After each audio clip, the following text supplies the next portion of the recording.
الثلاثه دول هم اللي هيعلقوا على ماتش الاهلي امام الزمالك في السوبر الافريقي.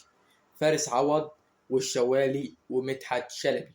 والله الثلاثه احسن من بعض، وكلنا سمعنا تعليق كل واحد فيهم. يعني مدحت شلبي بنشوفه بيبدع في التعليق في ماتشات الاهلي والزمالك، وفارس عوض من المعلقين الجمال جدا، بيخليك تتمتع وانت بتتفرج على الماتش. اما الشوالي فهو ليه بصمه في قلوب جماهير النادي الاهلي. ان شاء الله في مباراه النادي الاهلي امام الزمالك يوم 27/9 الساعه 9 في الدقيقه 85 تسمع الشوالي بيقول القادية ممكن، وبيسجلها مين؟ محمد مجدي قفشه، صاحب القادية ممكن وصاحب الدقيقه 85 وصاحب يوم الجمعه ان شاء الله. يعني المباراه جت مع يوم 27 والساعه 9 ويوم الجمعه، يعني قضيه تانية ان شاء الله، يعني وتسعه تانية.